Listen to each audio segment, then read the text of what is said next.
Hey guys, been a while. Hey, today I want to talk a little bit about your black tank, gray tank. A couple videos back, we talked about how ours, when we get done flushing and everything, water was coming out of the belly of the trailer. So I took it to our dealer and got it looked at, and they said, man, we can't find nothing wrong. And I said, you know, can you just look again? Because I swear it's nothing we've done. We've taken our trailer out many times, took it up to Wisconsin, did some boondocking with it, and we've had it out at least 12 to 13 times last year as soon as we bought it in July. They're like, well, you've had it out that many times, let's take a look at it. So they found out the little flange, and I'll try to add a picture here, of where the toilet mounts to the black tank was cracked. So that's where, even though I didn't overfill my tank, as soon as I would lower the trailer and hook up to the truck, water is kind of trizzling out of the belly of the trailer. So they fixed that, took care of it. We got it back before Christmas. So haven't done too many videos with the trailer because quite honestly, it's been too cold or too rainy. It seems like it's always rainy or cold on the weekend, but nice during the week. You having that issue where you're at? Drop a comment below. But anyway, let's go inside and check some things out.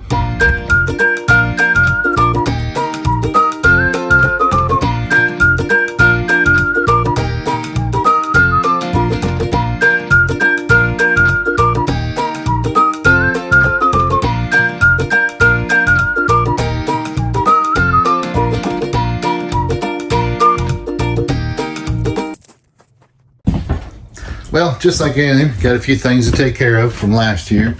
Having the trailer out, now that the weather's getting nice, we noticed our button here is getting real loose. Oh, and that's pretty darn loose. Come right out. So we'll have to put some filler and glue in there, see if we can fix that, put that back in so the snap holds the door from sliding around. We don't want that falling out. Some other things I thought about doing was where our pipes come through right there. We've got a spot for a vent underneath the dinette there. Underneath that side, there's a vent for the heat, and then the electrical for the tail lights. There's a hole in the floor for electrical and tail lights over there. We're gonna open that up and fill that in. And then in here, I noticed where these pipes go down back in there.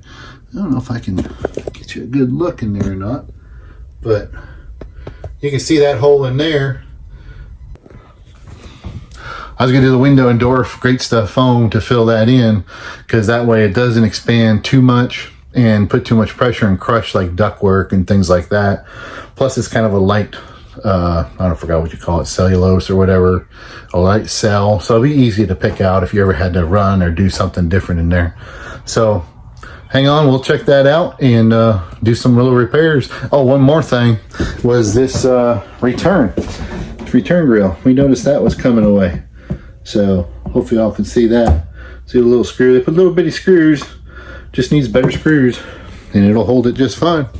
So we'll do a couple little repairs and we'll get back and I'll show you what I do. All right, well, today we're gonna address this little snap that's coming loose. I'm gonna use some toothpicks. I'm breaking it down to like 3 little ones. We're gonna put some wood glue on them.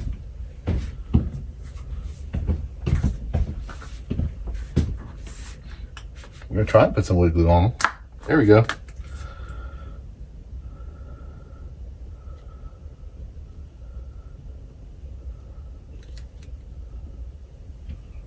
We're going to clean the dried wood glue off, then we'll put some wood glue on. See, everything's a process.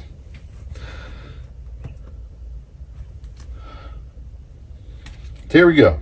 A little glue. That should be more than enough. We're going to let that set up.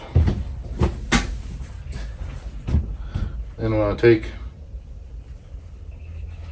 some toilet paper and wipe up some of the excess off. So we're gonna let that set for today. Once it dries, I'll come back later this evening and we're gonna take a utility knife and just kind of score it at the base and snap those off and then reinsert the screw. You don't want to use anything powerful like a power tool. This is just like particle board, with some veneer siding. Your framing is typically around the outside, so honestly, I probably would have been better off putting it in there, but I think for now we'll just put it back where it was and fill the hole. Using some Titebond 3. This stuff's good for, it's waterproof exterior, interior. This stuff's awesome. If you use a lot of wood projects, once you put this stuff on, you glue 2 pieces of wood together, it's like having 1 board. So it makes it super strong. Highly recommend it. Not sponsored. Titebond 3. All right, we're back. Might be a little noisy. We got the furnace on. It's a little chilly outside. 45 degrees today, believe it. But glue set. These are nice and solid. I'm going to take and score them just like you would a shim. If you ever put in a door or window, just like you would that. Just score it, and you'll see them come right off. There's one.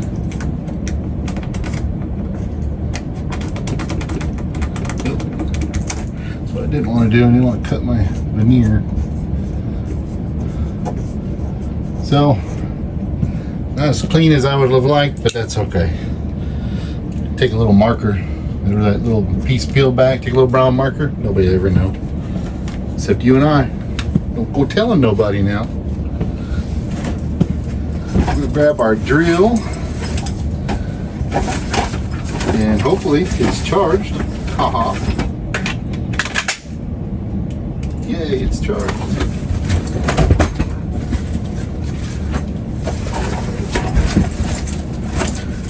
And then we gotta separate this button, pull it apart, so we can get that screw and screw it back in. See if my pocket knife's strong enough without cutting my fingers off. Nah, better use a screwdriver. Better use a screwdriver. What do we got here? Hey.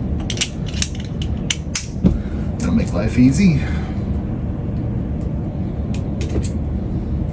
And voila, there you go. Button's removed. So now I gotta get a Phillips bit. Sorry, I said Phillips bit, but it's a square drive. Don't know if I have a number on here.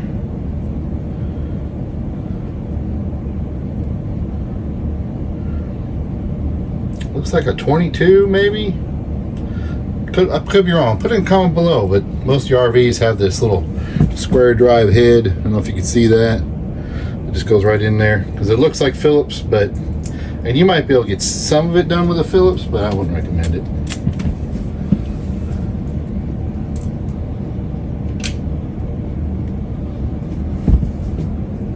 I'm gonna put our little button back on.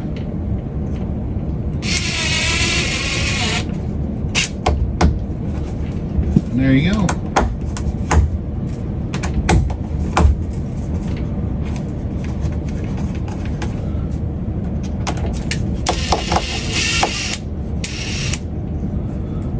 Still moves pretty good. Let's see if I can put it in a different way.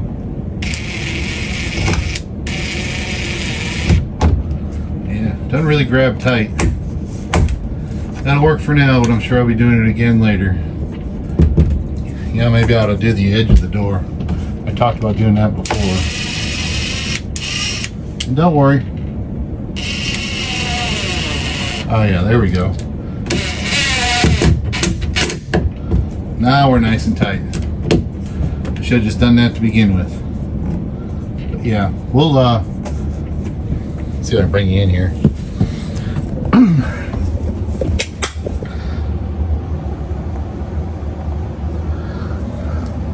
So you can see the snaps on there really good. Right here is and if you had a hollow door, this is your frame going around the outside of the door. So if you needed something solid, screw it in there. But this is just kind of raised up. What I'll do is I'll just kind of tack that with a hammer, and I'll touch it up with like a brown marker or something, and you won't even see it. All right, guys, I didn't have brown. I did use black, so not sure that was the best move, but at least it kind of doesn't look the white sticking out. And if you got the snap on, put it just right and you don't even see it. Ta-da! Fixed. All right, next thing we're going to wrestle with is this return grill. And it's got these screws that are, I think, way too short. We're going to take them out and change that.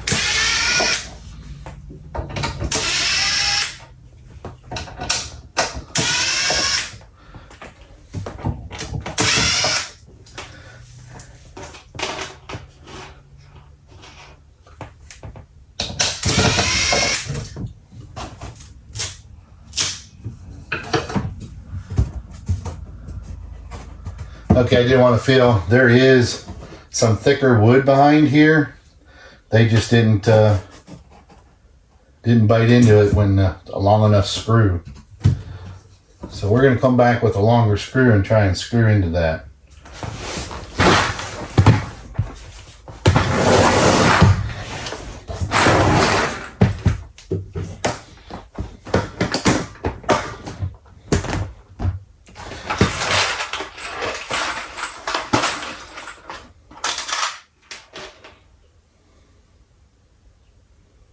Well, that's the same size.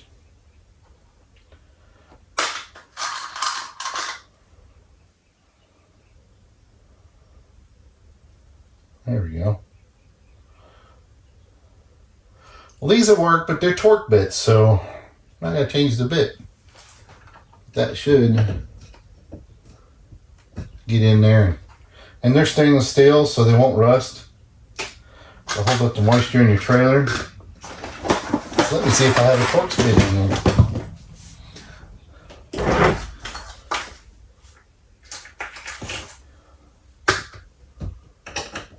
Ta-da! Found it. Alright. Square drive out. Torx bit in. There we go. I'd say that's a pretty positive contact on that thing. What y'all think?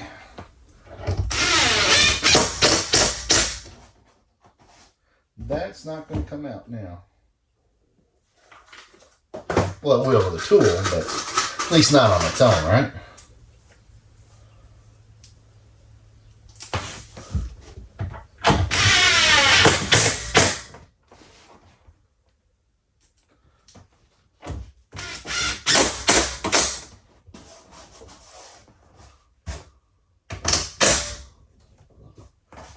Sink that in so it's nice and flush. There's not much here, so I think I'm going to put the shorter screws back in the middle because they're not really grabbing anything anyway. But at least this way it's not sticking through where we have our hands and stuff with sharp bits that are going to poke us.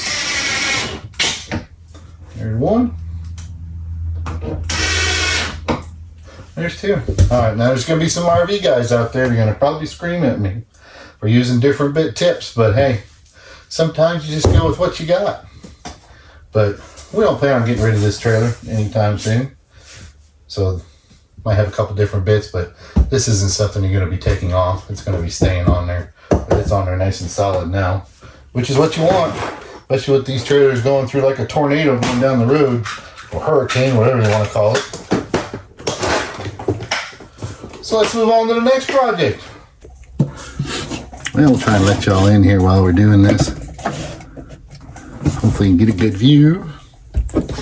Have your rag ready. Rag. So you don't make too much of a mess.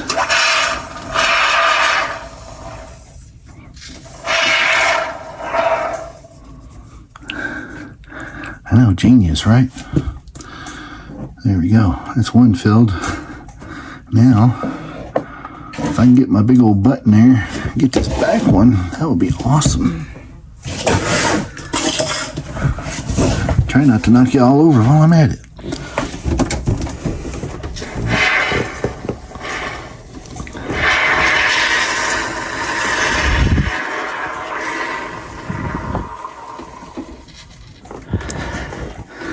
There's that. Kind of bumped you out of the way. Here we go. Got that nice and filled in. Got it filled in back in there. And I think kind of filled in back here. No. Boy, they put a big old hole back there, didn't they? Let's see if we can get a little more in there. That's the nice thing about cameras, right? I'll set you down for a second here. How you doing?